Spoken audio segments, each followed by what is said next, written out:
We grabbed the best of the current hyper-naked bikes and put together an intense comparison test for you. We spent 2 days riding on country roads and another 2 days on the racetrack, and we've got a lot to talk about.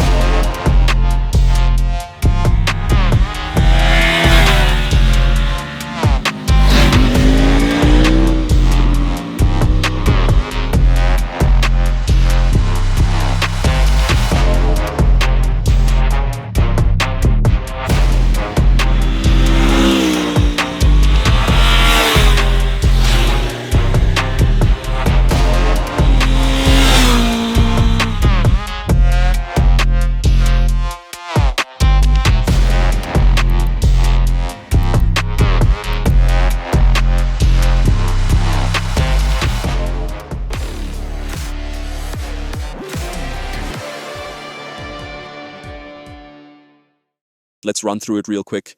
The Ducati Streetfighter, fans already know this, no longer has a single-sided swing arm, but it's become lighter. They also managed to squeeze out a bit more power, added a new display, and it's the most powerful bike in our lineup here.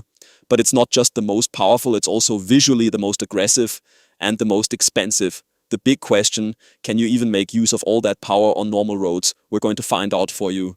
Next up, the BMW. It's the weakest in our test, performance-wise. Still, it's gained 5 more horsepower for the 2025 model year, but with 170 horsepower, it sits on the opposite end of the power scale from the Ducati, so to speak. But it also has the lowest entry price. So of course, we'll take a closer look with you. Is it competitive? Can it keep up with the big, powerful hyper-nakeds? That's what we'll try to find out with the BMW. Now the Triumph, on first glance, it's kind of the price-performance winner. It comes fully loaded. We're talking electronic suspension, quick shifter as standard, cruise control as standard. A lot of the features that cost extra on other bikes are already included here on the Triumph. And of course, the triple-cylinder engine is something special. It's the only 3-cylinder bike in our test group. Does that give it an edge? We're going to find out. And last but definitely not least, the factory missile, like Sonko would say, the Aprilia Tuono V4. New aerodynamics and finally the real RSV4 engine. That means it now has the full 1099 cubic centimeters and it's picked up a bit more power too. Overall, it got a few nice updates in terms of looks and ergonomics. They also made some tweaks to the suspension and chassis. And once again, we're asking, can you even ride a rocket like this on normal roads? Where are its strengths? Where are its weaknesses? Joining us was our racing pro and technical expert Martin Bauer, 3-time IDM champion no less. Naturally, I'm super proud to have him with us again as an expert voice. Also joining us, Lena Kemmer, a fresh-faced young racer. Last year, she competed in the Women's World Championship on her R7. She doesn't have a ton of road experience yet, just got her full license a few weeks ago. But as a racer, it's obviously in her blood, and she'll be sharing her impressions as well. And then we had a few of our team members on board. Philip, our athletic all-rounder from the 1000 PS editorial team. This is totally his thing. Hyper nakeds. He even rides a Streetfighter V4 privately, so he definitely had a lot to contribute. And then there's me, Max. You know me, and you know I've definitely found my passion when it comes to sporty bikes.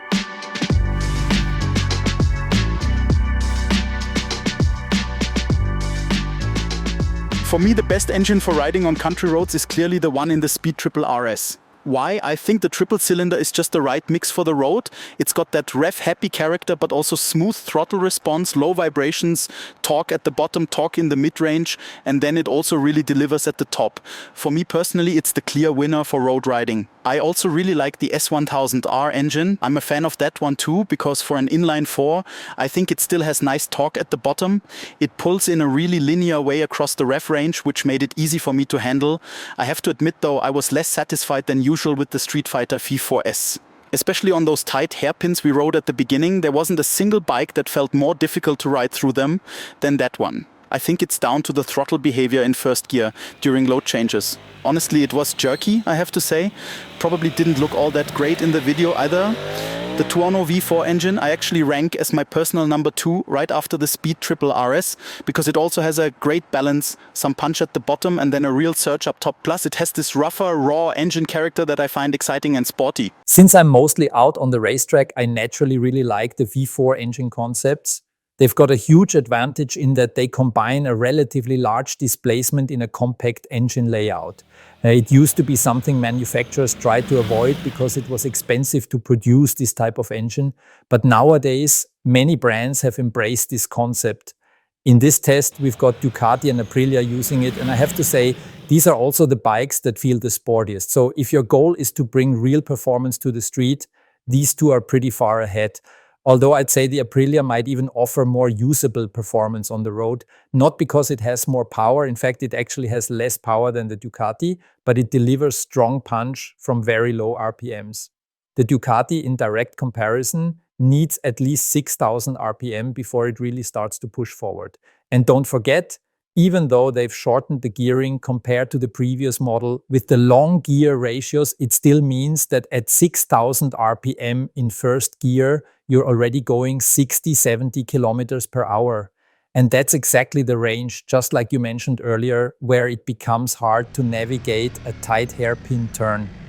Because I might be going 30 kilometers per hour through that turn, and that puts me at 3000 RPM, and that's a zone where the Ducati doesn't feel comfortable. You can tell the engine runs a bit rough there. They've clearly focused on squeezing out maximum peak power, and they've succeeded. It's by far the most powerful bike, but as a trade-off, the engine doesn't run smoothly at low RPMs.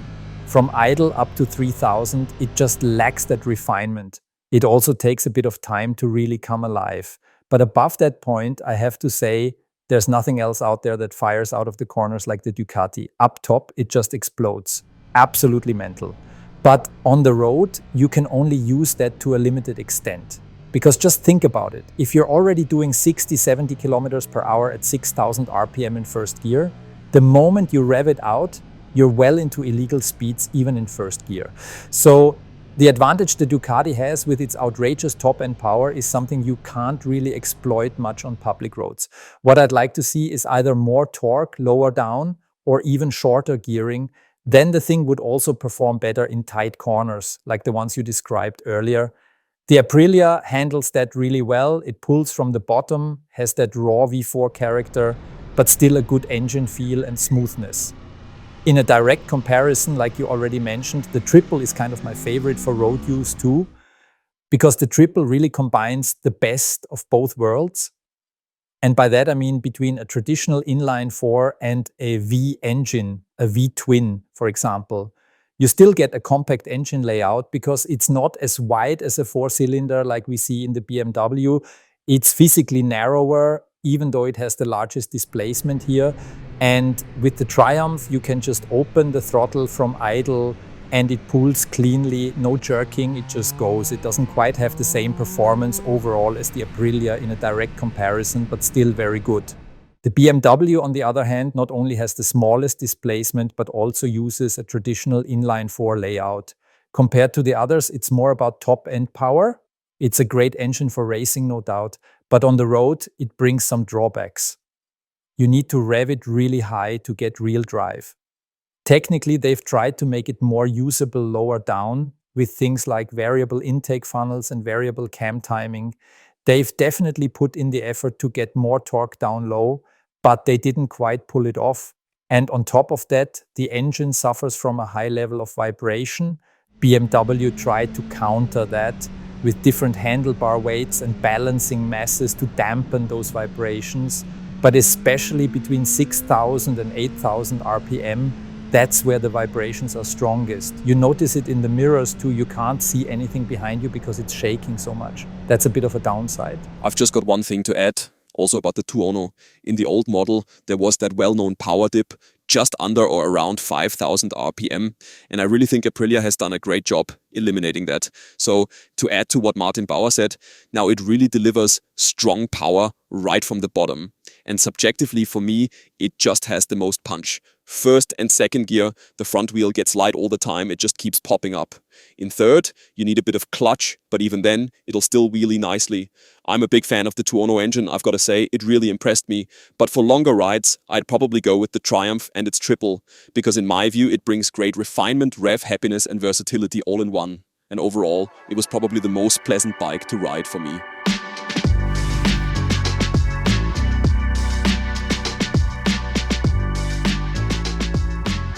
On the one side, we have the Triumph and the Aprilia, which are very similar in terms of agility, but also in terms of stability. And then we have the Ducati and the BMW. In terms of pure agility at low speeds as well as high, they're very similar. The BMW maybe even has a slight advantage with ultra-light handling, almost overly nimble. You can throw it around extremely easily in really tight corners. In those situations, it's not about finding the limit of the front tire, but rather about keeping the bike balanced at large lean angles and steering inputs. And that's where a very nimble bike like this really helps. The Ducati goes a bit in that direction too, but it plays out its strengths compared to the BMW more at higher speeds. The Ducati benefits on the one hand from similarly light handling like the BMW, but then at high speeds, it delivers incredible precision and stability. That's exactly what the BMW loses in direct comparison. The faster you're going and the more throttle you apply, meaning the more the front wheel gets unweighted, the lighter the BMW becomes up front. It starts to get a bit nervous. So at speeds over 130 or 140 kilometers per hour with a wide open throttle, you just feel that the stability is no longer there. The Ducati, on the other hand, keeps that lightness even at high speed, but doesn't become unstable like the BMW. It stays incredibly precise while still handling lightly. Both bikes also benefit from their rider ergonomics. The distance between the seat and the steering head is extremely short compared to the other two bikes. That gives you a real supermoto style feel, where on the one hand you have tons of agility in tight corners, and on the other hand you still have great front end feedback in fast corners. Ducati clearly has the upper hand compared to the BMW here, simply because it offers a lot more precision and stability at high speeds. When we look at the other two contenders, the Triumph and the Aprilia, they're more on the stable side of things. You notice that especially in tight corners where the bike feels a bit more sluggish, but in return they offer brutal stability at high speeds. When we were riding on the highway with the Aprilia at extremely high speeds and heavy load, absolutely nothing moves. It stays rock solid. The Triumph goes massively in the same direction. So anything related to high-speed performance, like on a racetrack, they really perform well. You can just feel, though, that in terms of handling, they're not quite on the same level as the other two. You only notice it in a direct comparison. Those two just steer a little more easily. The BMW, however, has the disadvantage that it really becomes unstable and floaty at high speeds. I feel completely different about it, but then again, I ride a bit slower. For me personally, the BMW and the Triumph feel significantly more agile and almost identical in terms of handling, whereas the Aprilia and the Streetfighter I describe more as quote-unquote stable. And with those two, I do get more of a sense that I'm riding a naked superbike. With the other two, I don't really feel like I'm on a naked superbike. And especially with the Speed Triple RS, with the wide handlebars and upright riding position, it's super easy to ride, both in tight corners and in fast ones. I don't see any disadvantage in terms of stability or agility. Alongside the BMW, it's the most neutral and easiest to ride when it comes to handling, in my opinion. I actually found the Tuono the easiest for quick direction changes, because it's just very stable and gives a very confidence-inspiring feeling. You really just have to give it a tiny steering input. It's actually similar with the BMW. The bars are incredibly light to move. As was already mentioned, it's extremely agile. But to me, it's almost a bit too much, a bit too sensitive, in my opinion. And that's where I found the Aprilia to be clearly better. The other two are also very stable. With the Ducati, I also built trust very quickly, even in tighter corners. I really liked it, I have to say. I just want to add one more thing about the BMW. Ours had the optional forged wheels fitted, and that definitely has an impact. It's all about rotating mass at the wheels, and you really can feel the difference between cast wheels and forged wheels, or even carbon wheels, which you could also spec. But from experience, that's definitely something you notice. And maybe that also contributed to this over-agile handling that kept coming up in the ride impressions.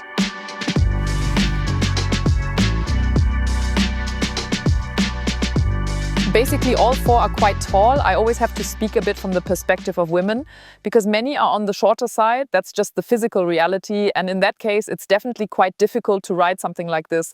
I'm 1.72 m tall, and with all four bikes, I was basically only on my tiptoes. I mean, it's not a big deal because you can always slide off to one side.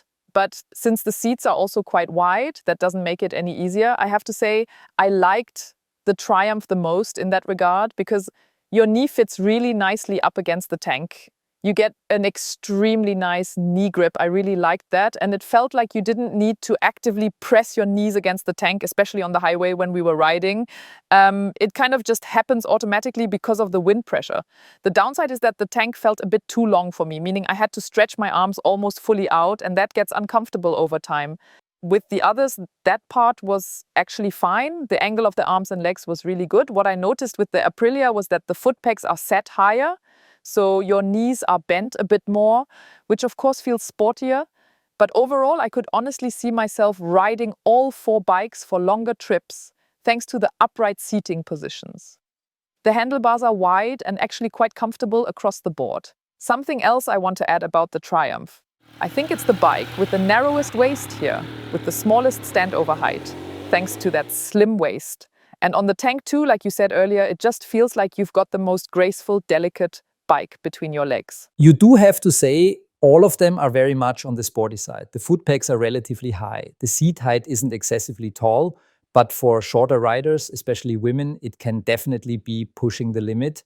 For riders around our size, I'd say it's actually pretty pleasant that they're not too low, because for our leg length, the knee angle is already quite tight on some bikes more than others. But in general, I'd say all of them lean toward the sportier end of the spectrum ergonomically. The distance between the seat and the steering head feels shortest on the Ducati and the BMW. The Speed Triple and the Aprilia have a slightly longer build in that regard. So for taller riders or for those who prefer leaning a bit more forward, those 2 bikes are probably the better fit. That longer reach makes them feel a bit more like super sport bikes. On the Ducati and BMW, you're positioned closer to the front, which creates a bit of that supermoto feeling I mentioned earlier, just because it's more compact up front. That, of course, comes down to personal preference, what you like better. On the Triumph and the Aprilia, you're leaning a bit more forward as well, but not in a fully sporty position, still upright, just with a slight forward tilt, whereas on the other 2, you sit very upright. But overall, I think ergonomically, you can sum it up by saying that all the bikes are on the sporty side, and none of them pose any major issues. None of the bikes gave me problems except for the knee angle, which for me personally is kind of borderline for longer rides. For short outings or track days, it's totally fine. All of them have plenty of cornering clearance too. I never had any issues, at least on the roads we rode, with scraping the foot pegs, not even close. That's also an important point.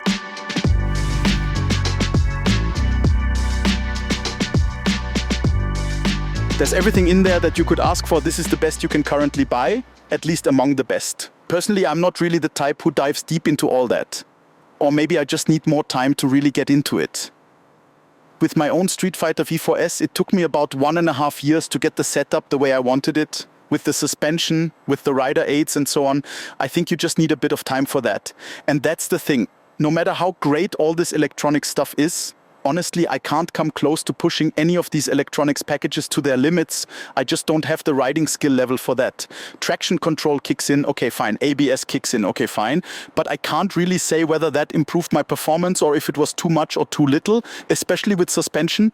Setting up an electronic suspension correctly, setting the engine braking properly, and then deciding which riding mode you want to use, which throttle map. That's all extremely personal. It's very subjective. One person prefers a throttle response that's not too sharp. Another one wants something more direct. And that's something you just have to try out using the different riding modes and settings. To be honest, I'd say with all the bikes we have here in front of us, the controls were fairly logical to use, of course, with small differences. I really like the large display on the Ducati because you get so much information.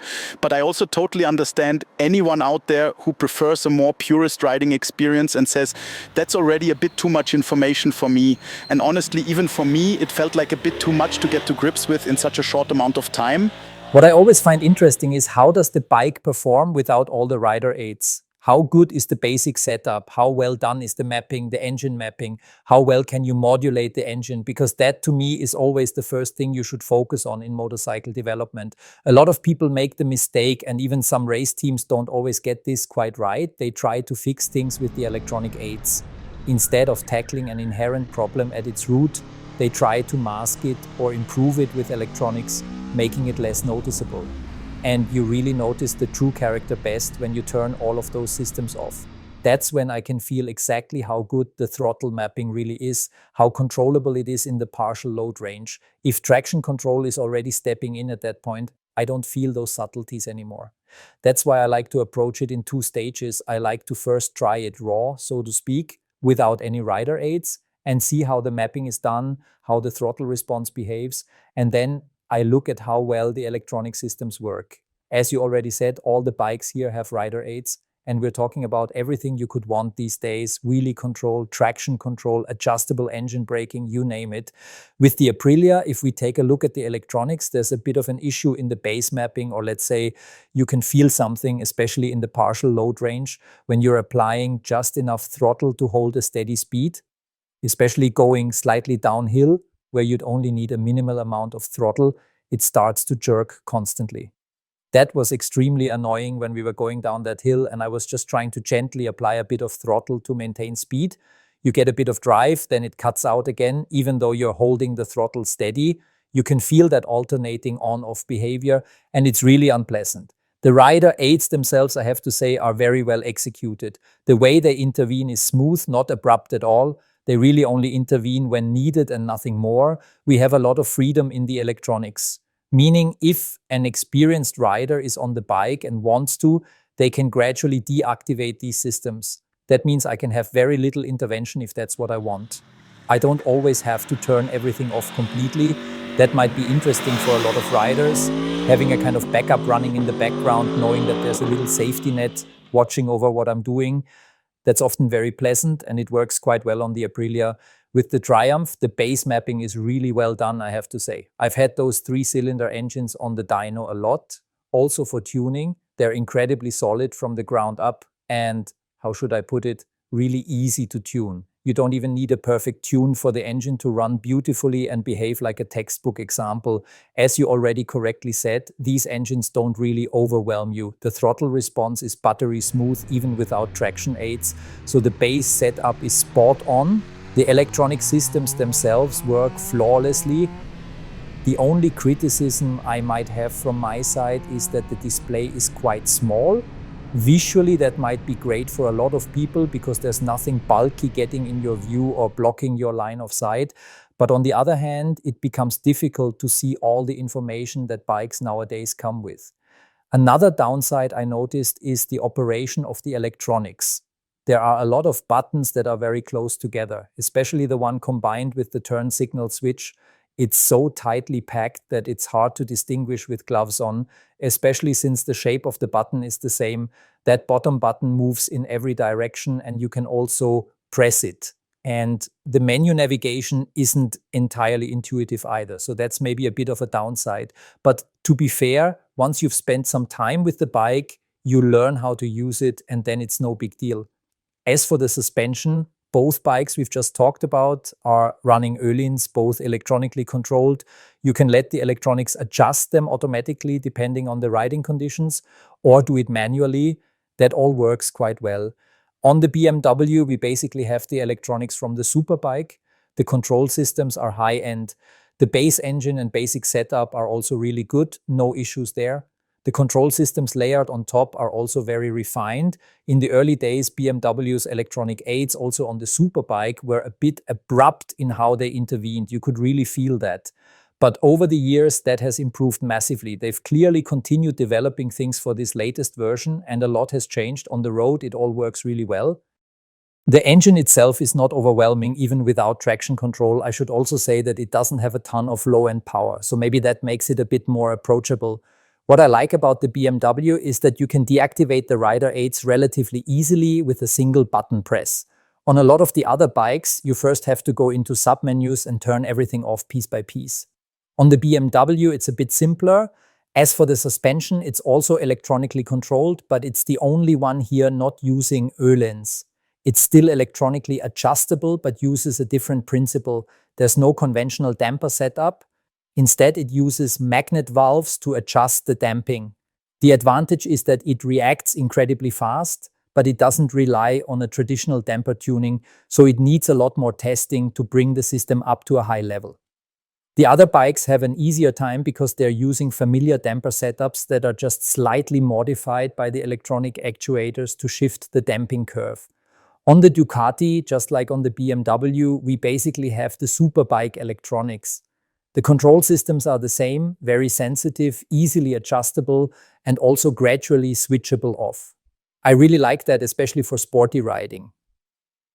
When the systems intervene, they do so really well. We also already have lean angle dependent aids, which monitor what kind of lean angle you're in.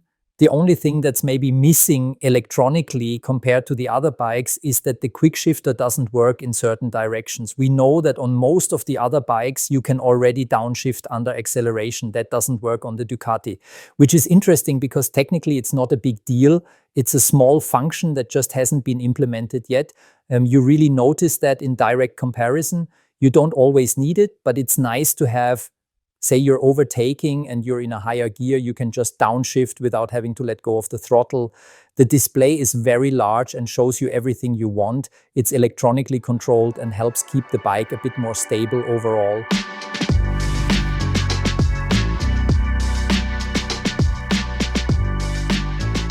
Did you notice any difference in the way the electronics on the Aprilia regulate things? Because it still uses the second generation of Öhlen's Smart EC, while the Ducati and the Triumph are already equipped with the third generation. Was that something you actually felt during the ride, or is that more of a detail we'd only really be able to work out properly on the racetrack? That's definitely easier to assess on the racetrack since the conditions are consistent. You ride the same combination of corners with each bike, which just isn't something we were able to replicate on the street. But what I can say for sure is that the differences weren't so big that it made a huge impact for me. It's not like I'd say, okay, the older stuff, so to speak, is clearly worse than the 3.0 version. That's definitely not the case, and I wouldn't expect it to be either. It'll probably offer certain advantages in specific nuances, but that's something we'll really need to work out on the track. And maybe by playing around with the settings, seeing how it behaves in automatic mode versus manual, because that's actually where most of the improvements lie. The automatic mode has been expanded further. The whole idea really is to be able to capture the riding state of the bike as precisely as possible. It makes a massive difference for a suspension system whether you're on the brakes while tipping into a corner or accelerating hard on the way out. Those situations demand completely different suspension characteristics. The better the system can recognize those conditions, and the sensors are improving year after year, Öhlins is trying to incorporate more and more of that data into how the suspension responds. Those are the areas where we'll see progress, but honestly, it's probably something you'll notice most clearly on the racetrack, because that's where these load changes are far more pronounced than they are on the street.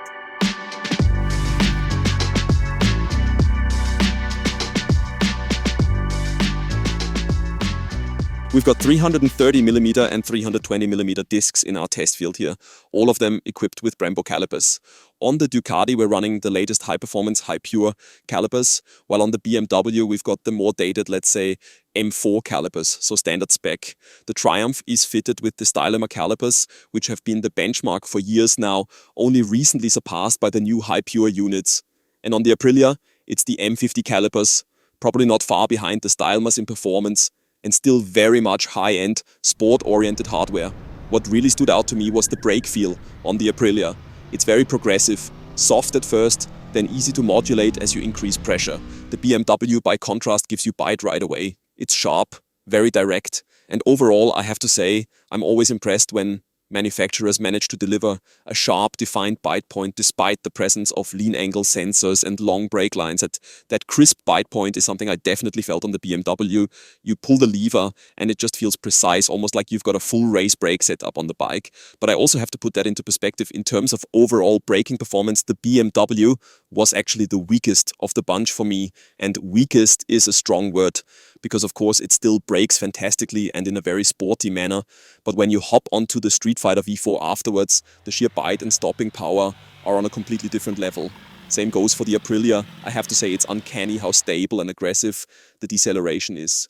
We had a lot of long straights today, followed by tight hairpins. And in those situations, the Aprilia really impressed with its brake stability, which of course is partly thanks to the chassis, but also with the sheer bite and precision of the braking system. The Tuono's brakes were a real highlight for me.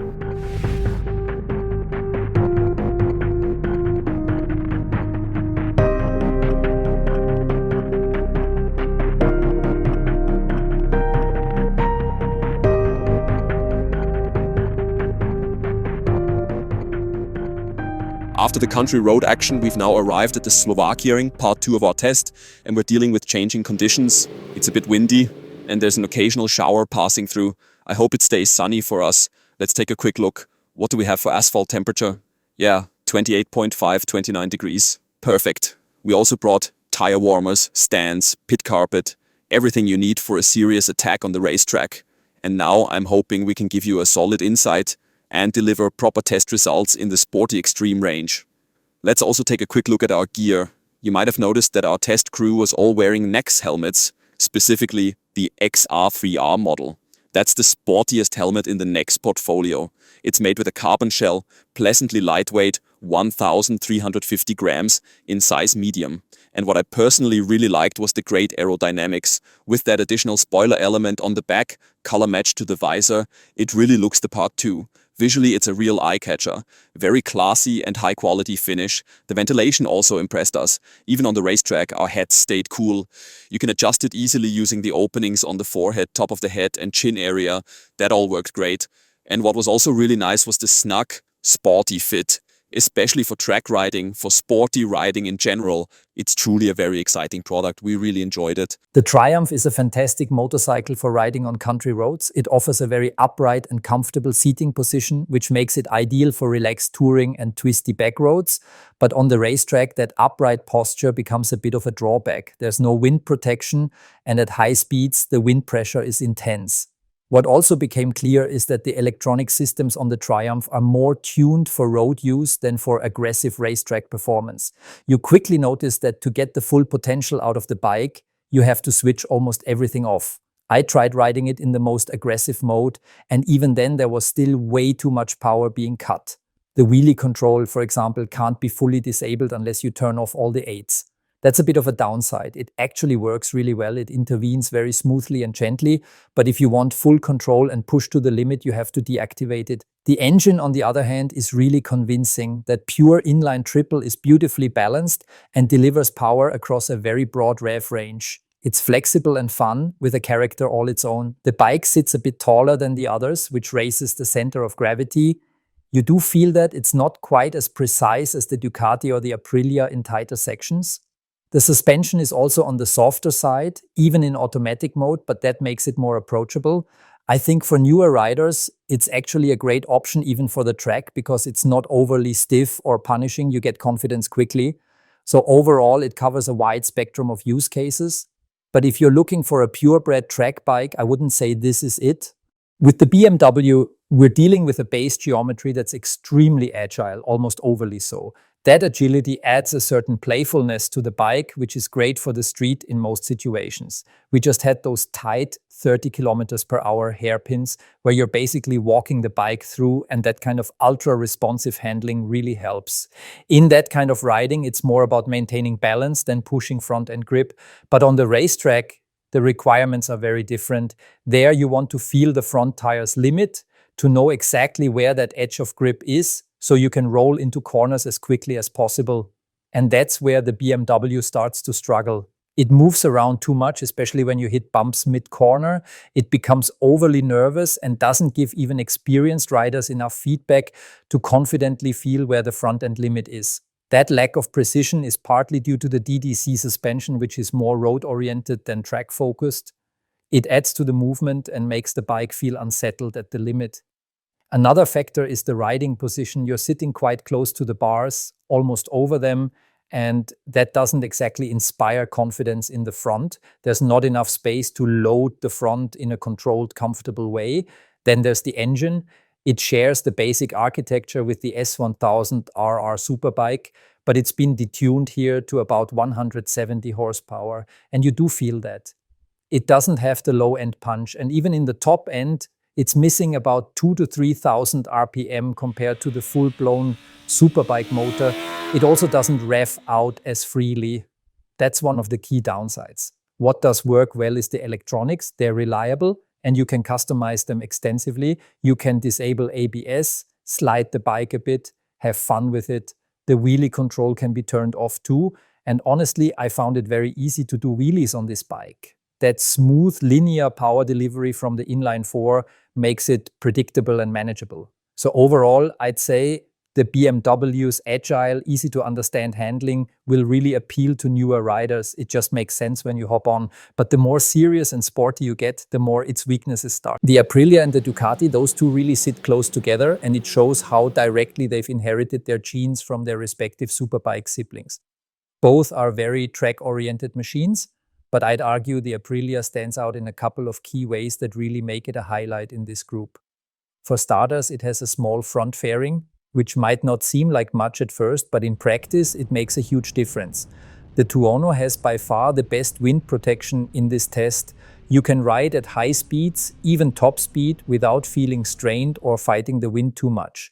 Compared to the others, the airflow is significantly calmer, especially around the head, and that really helps during fast track sessions. From the rider's view, the fairing does look a bit odd, kind of bathtub-like, but that's totally subjective. Functionally, though, it works incredibly well at speed. The bike remains stable in virtually any situation, whether you're on the brakes, accelerating hard, or leaning into a fast corner. It just stays planted and precise. The suspension setup is firm and sporty, though not quite as stiff as what you get on the Ducati. It's slightly more forgiving, especially in automatic mode, but still tight enough to feel composed. Where the Tuono really shines is in how it handles tight lines. Even though the suspension is a touch more compliant, it still turns in sharply and holds tight radii with ease. The riding position supports that too. You're seated in a fairly relaxed way. The knee angle is a bit sharper than on the others, but it adds to the connected, confident feeling. In terms of ergonomics, I found the reach to the bars just right. At about 1.80 m, I felt perfectly comfortable and in control. Another major highlight is the engine. The Tuono's V4 delivers torque across the widest usable range of all the bikes we tested. On the road, you can accelerate cleanly even from just above idle, and it pulls consistently and strongly through the whole rev range. The quick shifter works flawlessly, and the electronics are very well tuned, not overly intrusive and fully adjustable. You can deactivate everything if you want. The brakes were also excellent, no fade, even after repeated hard laps. And the ABS can be dialed back in stages, which is great for track use. All in all, the Aprilia proved itself to be a top performer on the track. It delivered a really strong overall package and left a very positive impression. The biggest highlight of the Ducati is without a doubt the engine. It's not just that it shares the same layout as the Panigale Superbike engine, it actually delivers performance that's very close to that of the full-blown Superbike. And you can really feel that. The way it pulls in the upper rev range is just phenomenal. It's genuinely thrilling. In fact, it delivers so much power up top that you almost struggle to fully exploit it on the road or even on some racetracks. But Ducati has done a great job making that power usable. I honestly doubt that any of the other bikes can keep the front wheel as stable under hard acceleration as the Ducati does. That's thanks to a few clever engineering decisions, most notably the counter-rotating crankshaft, which shifts the inertia in a way that helps keep the front end down under load. On top of that, there's the new aerodynamic design. The winglets are substantial, and especially at higher speeds like we saw at the Slovakiaring, they create noticeable downforce. That really helps convert the immense power into actual forward momentum. It's definitely a standout feature. That said, the engine does need some revs to really come alive. Below 7,000 RPM, it still pulls decently, don't get me wrong, but compared to what happens above that, there's a clear jump in intensity. You need to keep it in the right rev range to unlock the full experience. As for the handling, Ducati has struck a really nice balance between agility and stability. It behaves similarly to the Aprilia in that regard, maybe not quite as rock solid in every situation, but a bit more playful. The wider handlebars also contribute to that feeling. They give you more leverage, which makes the bike feel more responsive and agile without tipping over into nervousness. Even at top speed, you can move around on the bars and the bike stays settled. No twitchiness, no instability. Overall, it's a very refined package.